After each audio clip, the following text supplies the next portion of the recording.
ইয়েটার উপরে, চুলাটার উপরে রাখে। একটা পরোটা বানানোর সময় যে বেলুনটা দিয়ে যে পরোটাটা ডলে, এটা যেমন সমান, হাসরের মাঠটা এমনি সমান হবে। একটা পারদ দিয়ে, একটা ধাতব পদার্থ দিয়ে আল্লাহ রাব্বুল আলামিন গোটা মাঠটাকে বানাই দিবেন। কিসের সেখানে পুকুর পুষ্করণী খাল বিল এটা সেটার ব্যবস্থা থাকবে? জাহাজ চালাবে কোথায়? এগুলি হচ্ছে বান্দা তো চোখ বুঝে ইমামদের কথা, খতিবদের কথা, আলেম ওলামাদের কথা, পীর বুজুর্গের কথা চোখ বুঝে বিশ্বাস করে। এই বিশ্বাসে আর একবারও চিন্তা করে না আসরের মধ্যে না আবার খাল বিল কোথায় পাবে, হুজুর জাহাজ নিয়ে আমাদেরকে জান্নাতে নিয়ে যাবে। এগুলি জাতিকে ডানলোক টায়ারের মতন ফুলানোর জন্য এক পায় তারা। আমল তৈরি করুন, ঈমান আনয়ন করুন, আল্লাহ ভীতি অর্জন করুন, আল্লাহ রাব্বুল আলামিনের ওলিতে পরিণত হতে পারবেন, আল্লাহর বন্ধুতে পরিণত হতে পারবেন। আল্লাহ রাব্বুল আলামিন বলেন, আল্লাহু ওয়ালিয়ুল্লাযীনা আমানু ইউখরিজুহুম মিনাজ যুলুমাতি ইলান নূর। আল্লাহকে যারা বন্ধু হিসেবে গ্রহণ করবে, আল্লাহর মতো রবকে যারা বন্ধু হিসেবে গ্রহণ করবে, আল্লাহ রাব্বুল আলামিন বলছেন আমার ওই বান্দাদেরকে আমিও বন্ধু হিসেবে গ্রহণ করে, তারা যদি জুলুমের মধ্যে থাকে, তারা যদি অন্ধকারের মধ্যে থাকে, তারা যদি পথভ্রষ্টতা গুমরাহির মধ্যে থাকে, আমাকে মানার কারণে, আমাকে ওলি হিসেবে মানার কারণে, বন্ধু হিসেবে মানার কারণে আমি আল্লাহ রাব্বুল আলামিন আমার বান্দাদেরকে পথভ্রষ্টতা থেকে, গুমরাহি থেকে হেদায়েতের পথে তথা সিরাতে মুস্তাকিমের উপরে, ইসলামের উপরে আমি আল্লাহ প্রতিষ্ঠিত করে দেই। আল্লাহ যদি কারো বন্ধু হয়ে যায়, আর আল্লাহ রাব্বুল আলামিন যদি দুই গুণের কারণে কাউকে বন্ধু হিসেবে গ্রহণ করেন, আল্লাহ পাক বলছেন আমার বান্দাকে আমি জুলুমাত থেকে, অন্ধকার থেকে, পথভ্রষ্টতা থেকে একটা সঠিক পথে পরিচালিত করি, যেই পথের শুরু দুনিয়াতে আর তার শেষ হবে আল্লাহর জান্নাতে। বলুন সুবহানাল্লাহ। মুসলমানেরা, এজন্য তাকওয়া হাসিল করার জন্য কোরআনে কারিমে আপনারা যারা কোরআন পড়তে পারেন আদ্যপ্রান্তে একটু তেলাওয়াত করেন, দেখবেন এই তাকওয়ার শব্দটা কোরআনে কত জায়গায় আল্লাহ ব্যবহার করেছেন। ইমাম সাহেবেরা মসজিদে গেলে পুরো আয়াতগুলি পড়ে পড়ে আপনাদেরকে সালাত পড়ায়, খুতবার সময় আপনাদেরকে এই আয়াতগুলি পড়ে পড়ে খুতবা স্টার্ট করে। আল্লাহ রাব্বুল আলামিন বলছেন, ইয়া আইয়ুহাল্লাযীনা আমানুত্তাকুল্লাহা হাক্কা তুকাতিহি ওয়া লা তামুতুন্না ইল্লা ওয়া আনতুম মুসলিমুন। ওহে দুনিয়ার মুমিনেরা, তোমরা আল্লাহকে ভয় করো, যথাযথভাবে ভয়ের মতো ভয় করো, যেমনটি করা উচিত এইভাবে তোমরা ভয় করো। আমাদের অনেকে ওযু করার আগে প্যান্ট গুটাইয়া নিয়ে ওযু করে, অতঃপর মসজিদে যে সালাত আদায় করে, মসজিদ থেকে বেরোবার পর আবার প্যান্টের ভাঁজটা ছেড়ে দেয়। আছে না কারো এমন অভ্যাস? যারা একটু লং প্যান্ট পরে টাকটুর নিচে যেটা ঝুলে থাকে, এই বান্দার মনের মধ্যে কাজ করছে যে মসজিদে ইবাদত করতে আইছি, এই জায়গার মধ্যে টাকটুর নিচে কাপড় থাকলে হয় না, পায়ের গোড়ালির নিচে কাপড় থাকলে হয় না, আল্লাহ রাগ করবেন, আল্লাহ এটা দেখবেন, আমার সালাত হবে না। এই ধরনের একটা থিওরি তার মধ্যে কাজ করছে। তার মানে হচ্ছে হাক্কা তুকাতিহি, আল্লাহর বান্দা যথাযথ ভয় করতে পারলো না। যথাযথ ভয় হচ্ছে মসজিদে যেমন আল্লাহ দেখেন, মসজিদ থেকে বেরোবার পর দুনিয়াদারি করতে যেও কে দেখবেন? আল্লাহ দেখবেন। প্যান গুটানোর আগে তোমার অবস্থা জানেন, প্যান গুটানোর সময় অবস্থা জানেন, এবং প্যান গুটানো আবার ছেড়ে দেওয়া এই সময়টাও তিনি জানেন। হাক্কা তুকাতিহি, ভয়ের মতো ভয় করো। অন্তরে এই ভয়ের দাগ কাটতে হবে। নিজে সবসময় আল্লাহর কাছে একজন ভীতি সংস্তুষ্ট মানুষ হিসাবে আল্লাহর দরবারে পেশ করতে হবে। বুখারী মুসলিমের একটা বিশাল বড় বড় গামি দিয়ে আনান্য একজন নারী নিজের জীবন যৌবনের উপরে জুলুম করেছেন। দুনিয়ার কেউ দেখে নাই, যার সঙ্গে তার এই কাজ হয়েছে একমাত্র সে জানেন আর আল্লাহ দেখেছেন। কিন্তু আল্লাহ ভীতি তার অন্তরের মধ্যে প্রবেশ করেছে। এজন্য একজন মহিলা হওয়ার পর বিশ্ব নবীর কাছে গেলেন, যাইয়া বললেন, তাহরিনি, আপনি আমাকে পবিত্র করেন। রাসূল করিম সাল্লাল্লাহু আলাইহি সাল্লাম একজন মহিলা দেখে তার চেহারাটাকে ঘুরায় নিলেন। আবার তিনি আরেক পার্শ্ব দিয়ে আসলেন, বললেন আমাকে পবিত্র করেন। রাসূল আবার তার চেহারাটাকে ঘুরায় নিলেন। এবার তৃতীয়বার যখন রাসূলের কাছে বলছেন আমাকে আপনি পবিত্র করেন, আল্লাহর নবী জিজ্ঞেস করলেন কোন অপরাধের কারণে তোমাকে পবিত্র করতে হবে নারী? এবার মহিলা নিজেকে শর্মিন্দার মধ্যে না রেখে বললেন, পর পুরুষের সঙ্গে আমার জিনার গুনাহ হয়েছে, যার কারণে আমার পেটের মধ্যে বাচ্চা আমার পেটে এখন বাচ্চা, আপনি আমাকে বিচার করে পবিত্র করেন। এই জীবন যৌবন আমার পরকালে জাহান্নামের আগুনে জ্বলবে, আমি সইতে পারবো না। রাসূল করিম সাল্লাল্লাহু আলাইহি ওয়াসাল্লাম বললেন, গামীদিয়া তুমি চলে যাও। পেটে যখন বাচ্চা থাকে তার উপরে হদ জারি করা যায় না, বিচার কার্য ফয়সালা করা যায় না, তুমি চলে যাও। মহিলা চলে গেলেন, গামীদিয়া চলে গেলেন, বাচ্চা প্রসব করলেন। বাচ্চা প্রসব করার পরে রাসূলের কাছে আসার জন্য বলেছিলেন, একটা কাপড়ের মধ্যে, তোয়ালার মধ্যে, গামছার মধ্যে পেঁচাইয়া বাচ্চাটাকে নিয়ে এই অবস্থায় তিনি চলে আসলেন প্রসব করার পরে। আল্লাহর ভয় কাকে বলে একটু চিন্তা করেন। বাচ্চাটাকে নিয়ে আসার পরে বললেন, আল্লাহর নবী, আপনার কাছে আমি বিচার চেয়েছিলাম আমাকে পবিত্র করার জন্য, এই আমার বাচ্চা, আপনি আমাকে পবিত্র করেন। রাসূল করিম সাল্লাল্লাহু আলাইহি ওয়াসাল্লাম বললেন, তুমি যখন চলে গেলে, বাচ্চা প্রসব করলে, আমার কাছে যখন আসলে, এই সময়ের ভিতরে আল্লাহ রাব্বুল আলামিন কোরআনে কারীমের আয়াত নাযিল করেছেন, হাওলাইন কামিলাইন।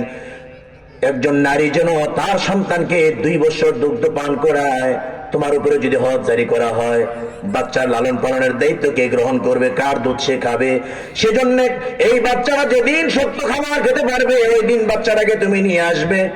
মহিলা আবার ভারাক্রান্ত হৃদয়ে চলে গেলেন, আরে কখন জানি আমার মৃত্যু হয়ে যায়, বিচার কার্য ফয়সালা করে আমাকে জানি পবিত্র করার সুযোগ রাসূল পান কিনা। দিন যাচ্ছে, রাত গুজরান হচ্ছে। এবার রাসূল করিম সাল্লাল্লাহু আলাইহি সাল্লামের কাছে ওই মহিলা এমন সময় চলে আসলেন যেদিন গামীদিয়া একটা রুটি খাচ্ছিলেন, রুটিটা হাত থেকে থাবা দিয়ে ওই বাচ্চাটা নিজে চিবানো শুরু করে দিয়েছে। গামীদিয়া খুশিতে বাগবাগ সময় হয়ে গেল।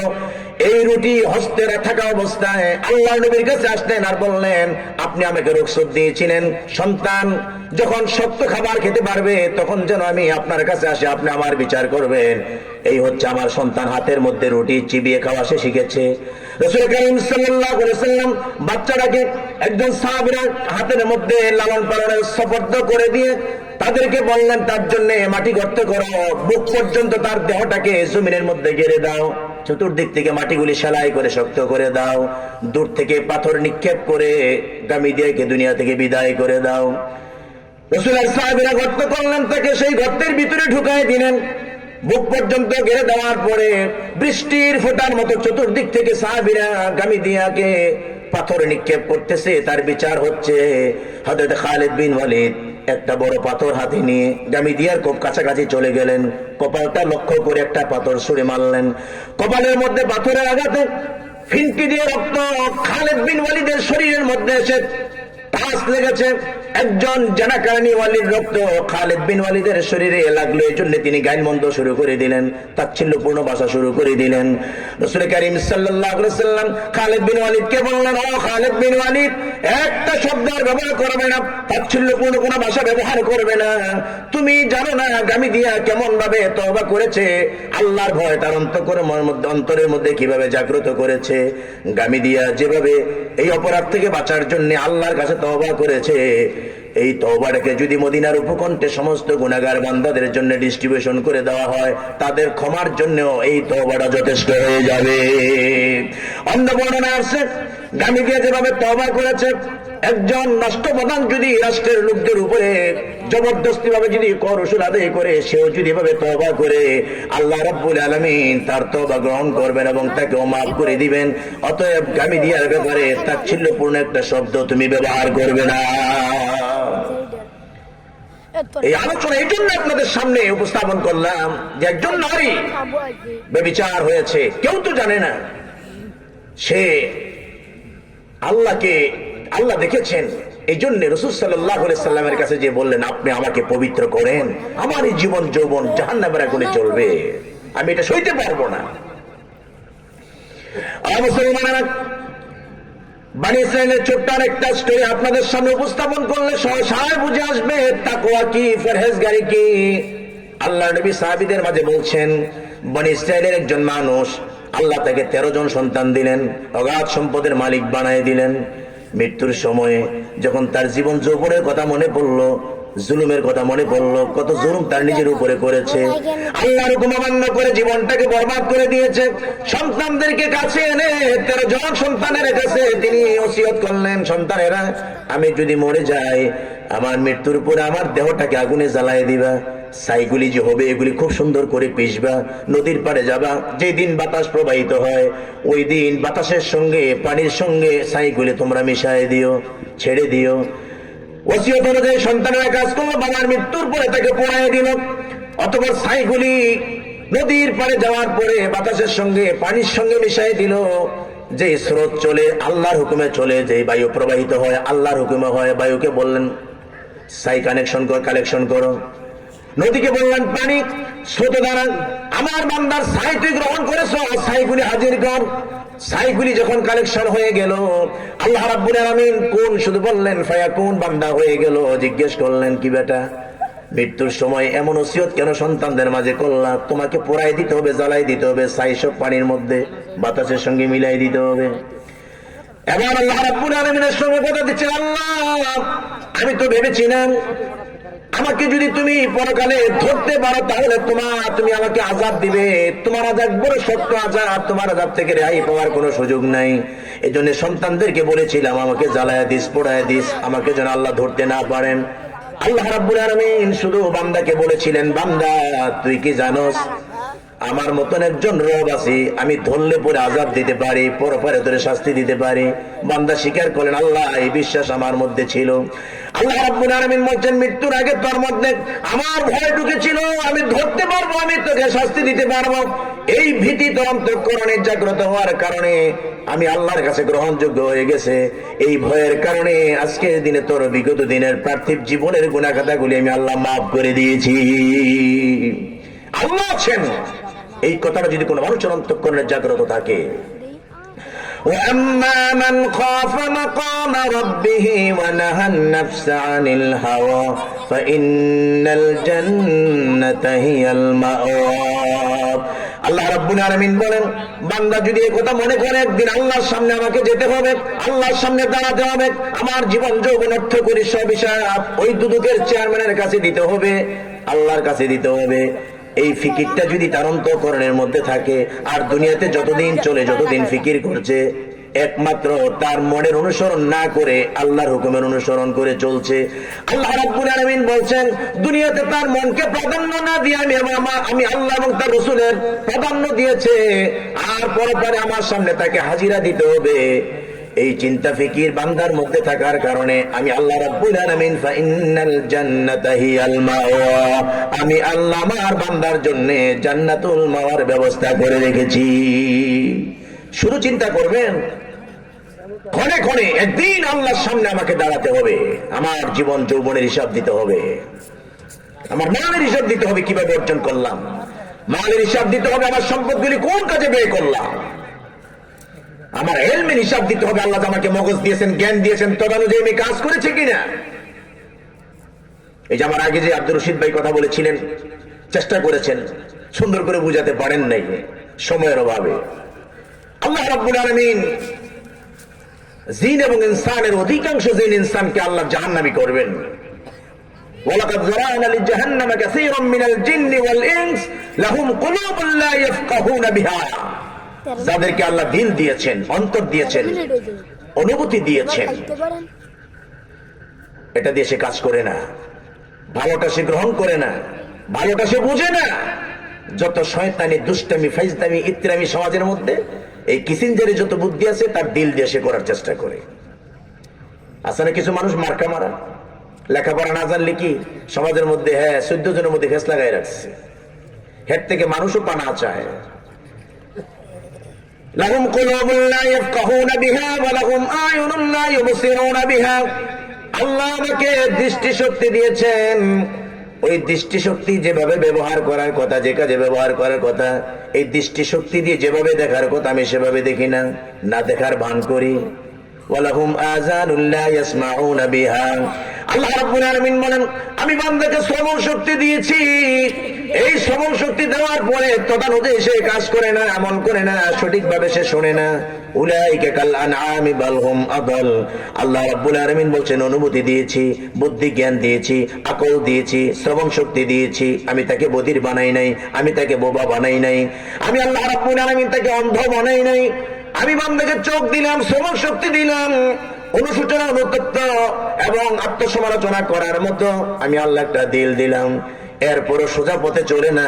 আল্লাহ পাক বলছেন উলাইকা কাল আনআম, এটা হচ্ছে একটা গরু, এটা একটা হাইওয়ান জানোয়ার বানাইছি মানুষ আচরণের কারণে, ব্যবহারের কারণে, লেনদেনের কারণে, কথাবার্তার কারণে, সামাজিক জীবনে চলার কারণে, আত্মীয়তার সম্পর্কের ব্যাপারে, সব ব্যাপারে আচরণবিধি দেখলে দেখা যায় এটা কোনো মানুষ না, এটা হাইওয়ান জানোয়ারের মতো, চতুষ্পদ জন্তুর মতো। বালহুম আদম, শুধু চতুষ্পদ জন্তু না, এর চাইতে নিকৃষ্ট।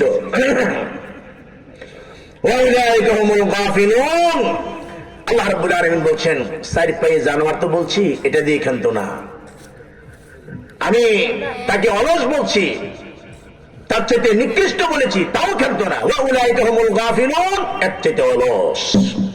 আল্লাহ কেন বলেছেন? হাইওয়ান জানোয়ার, চতুষ্পদ জন্তু, যত কীটাণু বিটাণু আছে, যা কিছু আছে আপনি দেখছেন, সব আল্লাহর দ্বীন মানছে, আল্লাহর ইসলাম মানছে। আফাগাইরা দীনিল্লাহি ইয়াবগুন ওয়া লাহু আসলামা মান ফিস সামাওয়াতি ওয়াল আরদ, আমি আল্লাহ যে দ্বীন দিয়েছি তাদেরকে গ্রহণ করার জন্য, সেই দ্বীন তারা গ্রহণ করছে, ইচ্ছাই হোক চাই অনিচ্ছাই হোক। অথচ আল্লাহ বলছেন একমাত্র তোমরা, আমি যে বিধান দিলাম, আমি যে দিন দিলাম, ইসলাম দিলাম, এটা থুইয়া মানব রচিত ইসলাম তোমরা খুঁজছো, মানব রচিত বিধান তোমরা খুঁজতেছো। এই জন্য সৃষ্টির চতুষ্পদ জন্তুর চাইতে আল্লাহ রাব্বুল আলামিন আমাদেরকে নিকৃষ্ট বলেছেন, কারণ তারা আল্লাহকে যেভাবে মানার কথা আল্লাহ বলেছেন সেভাবে তারা মানছে। গরু বলেন, ছাগল বলেন, শুকর বলেন, ইতর পানি বলেন, শুকরের গোশত আমার আপনার জন্য হারাম, কিন্তু আপনি আমি যদি মনে করি যে এটা বুঝি আল্লাহর তাসবিহ পড়ে না, এটা বুঝি আল্লাহর হুকুম মানে না, শুকর ইতর পানি সেও আল্লাহর হুকুম মানে, আল্লাহর তাসবিহ পড়ে। সাবহানাল্লাহি মা ফিস সামাওয়াতি ওয়া মা ফিল আরদ, আকাশ এবং জমিনে যা কিছু আছে সব আল্লাহ রাব্বুল আলামিনের হুকুম মানতে বাধ্য, মানছো। আল্লাহ রাব্বুল আলামিন বলেন, ও দুনিয়ার মানুষেরা, ভয়ের মতো আমাকে ভয় করো, হাক্কা তুকাতিহি ওয়ালা তামুতুন্না ইল্লা ওয়া আনতুম মুসলিমুন।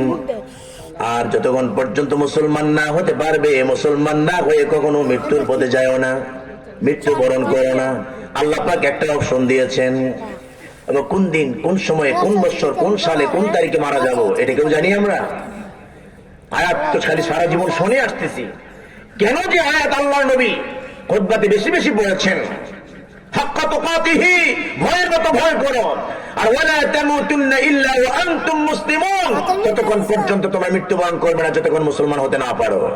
তো কোন বছর হবো, কোন সময় হবো, কোন দিন হবো, কোন রাতে হবো মুসলমান, আমরা কি কেউ জানি? কেউ জানি না। কত গায়ক স্টেজের মধ্যে গান গাইয়া স্টেজ থেকে নামার সুযোগ হয় নাই, 1 মিনিটের নাই ভরসা। এরপর কি যেন একটা গান গেছিল না, 1 মিনিটের নাই ভরসা বলে গান গাওয়ার পরে দুনিয়া থেকে চলে যেতে হয়েছে। এরপরে যদি এই গানের মঞ্চের মধ্যে যারা তাফালিং করে, এফডিসিতে যারা ফিলিং ডেভেলপমেন্ট কর্মসূচি যারা কাজ করে, যারা নায়ক নায়িকা, তারা যদি তার থেকে শিক্ষা গ্রহণ করতো, সর্বনাশ, দুনিয়া তো তার নারী বন্ধুর করার সুযোগ নাই। সে গানটা গাইলো কি, গানের পরে তাকে চলে যেতে হয়েছে। অতএব আমাকে কোন সময় যে বিশ্রে খুঁজে পায় বলা যায়, আমি ধরা পড়ে যাব। মানুষের মৃত্যুর টাইমটা, সময়টা, দিন তারিখ কেন বলা হয় নাই? এটা আমার আপনার জন্য অত্যন্ত কল্যাণকর দিক। বান্দা যেন সব সময় মৃত্যুর প্রস্তুতিতে থাকে, কখন যে আমি মৃত্যুবরণ করি যেহেতু আমি জানি না, আমার হালতটা যেন মুসলমানের হালত থাকে।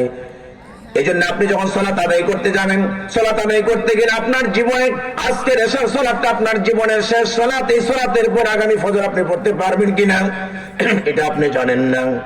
এই সালাতটা জীবনের শেষ সালাত হিসেবে মনে করে অত্যন্ত খুশুর সঙ্গে যেন আপনি পড়তে পারেন। ওই মানসিকতা নিয়ে যদি আপনি সালাতটা পড়েন যে আমি এই সালাতের পরে আমার জীবনে আর আমি সালাত পড়তে পারবো না, বলেন তো দেখি এই সালাতটা আপনার কত তাদিল হবে, কত খুশুর সঙ্গে হবে। এই জন্য আল্লাহ বলেছেন, বান্দা মৃত্যুবরণ করিস না তুই যতক্ষণ পর্যন্ত মুসলমান হতে না পারোস। আল্লাহ রাব্বুল আলামিন বলেন, ইয়া আইয়ুহাল্লাযীনা আমানু তাকুল্লাহা ওয়াল তানজুর নাফসুম মা কদ্দামাত লিগাদিন ওয়াত্তাকুল্লাহ। ও দুনিয়ার মুমিনেরা, তোমরা আমি আল্লাহকে ভয় করো আর একবারের জন্য ভেবে দেখো আগামীকালকের জন্য তুমি কোনো কিছু প্রেরণ করেছো কিনা, কোনো পাথেয়? আগামীকাল বলতে আমার আপনার পরজগৎ, মৃত্যুর পরে যে জগৎটা হবে ওই জগতের জন্য আমি আপনি কিছু প্রেরণ করেছি কিনা?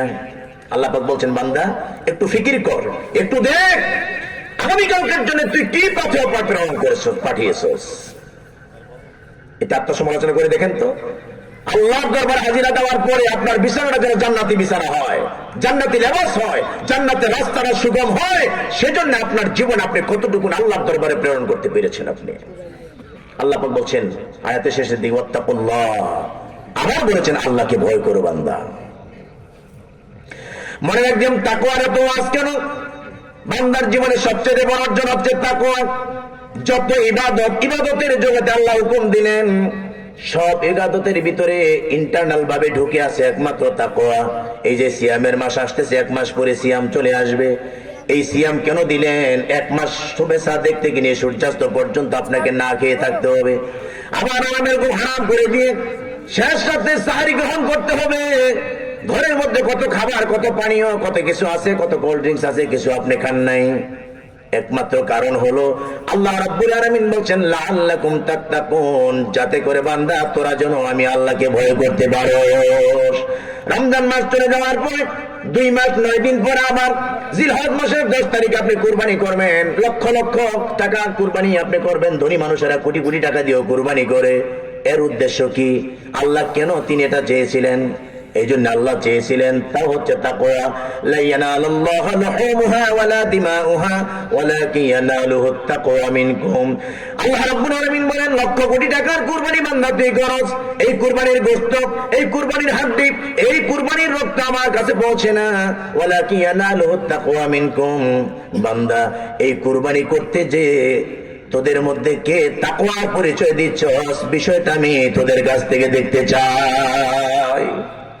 গোশত আমার আপনার জন্য হালাল, আল্লাহ হালাল করেছেন, কিন্তু এত টাকা দিয়ে কুরবানি দেওয়ার পর উদ্দেশ্য হচ্ছে আল্লাহ রাব্বুল আলামিন দেখতে চান বান্দা আমাকে ভয় করে কিনা। এই আদর্শ ইব্রাহিম আলাইহিস সালাম রেগে যাওয়া আদর্শ আল্লাহর কাছে পছন্দ হয়েছিল।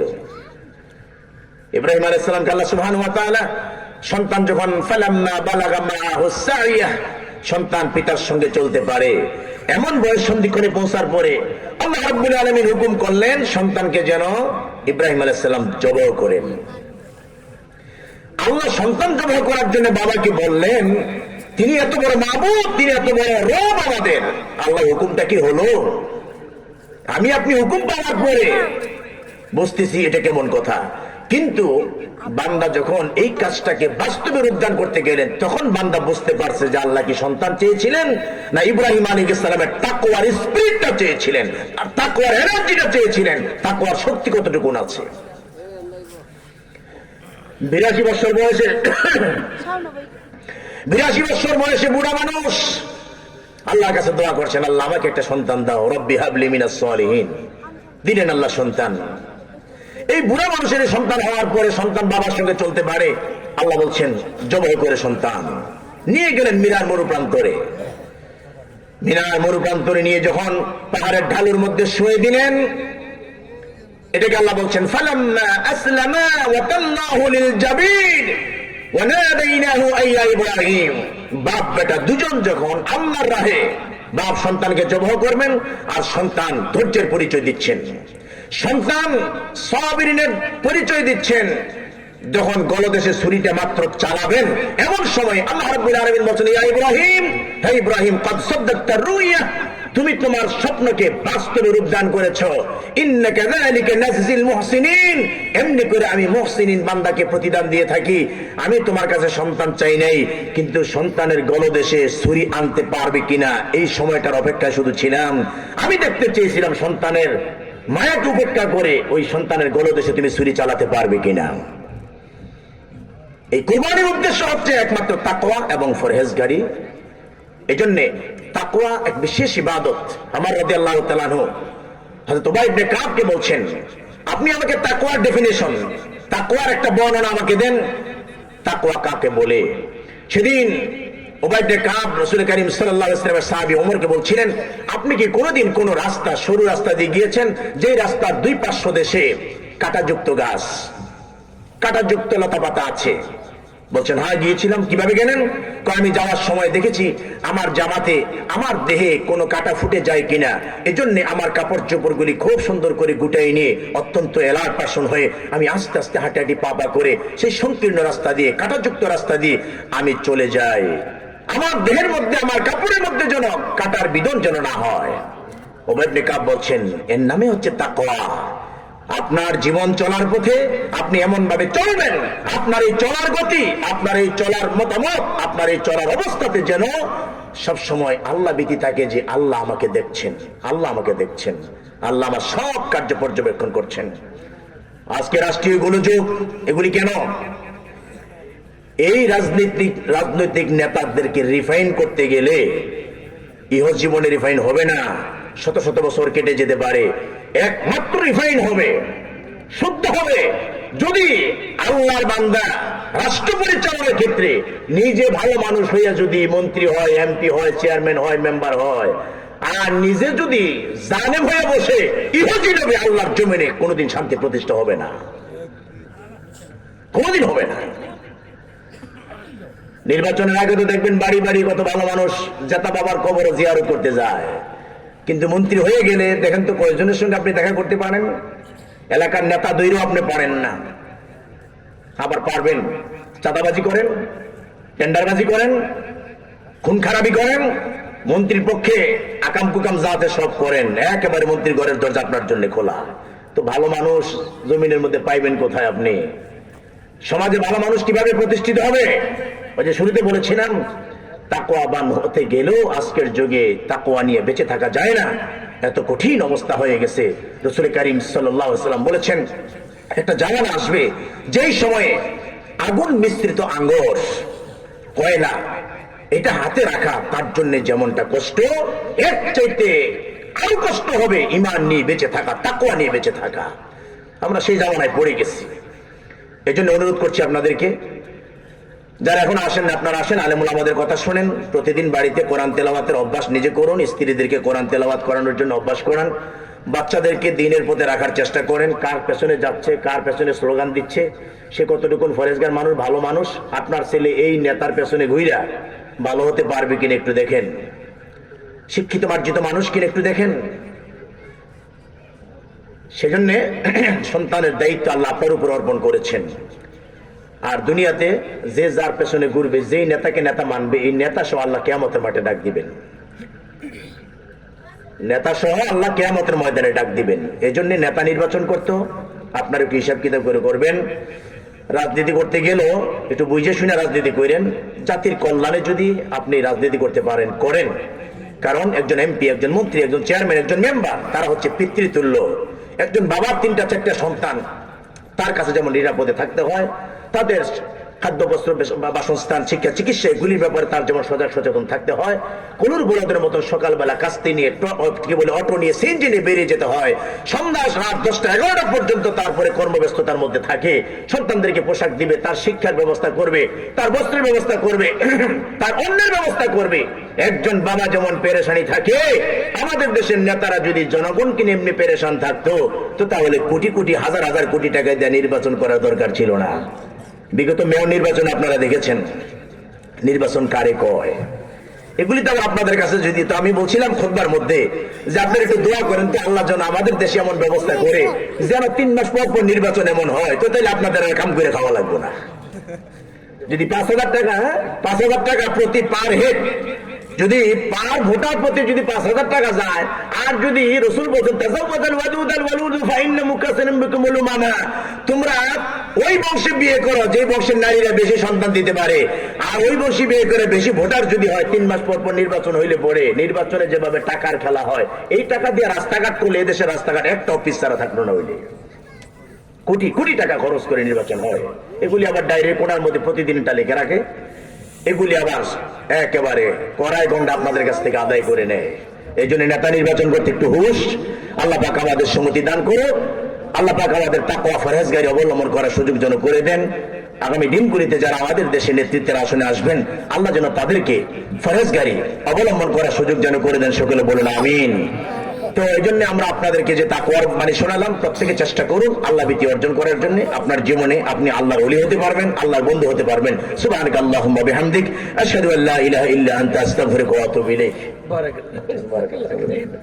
মাশাআল্লাহ, জাযাকাল্লাহু খাইরান ফিদ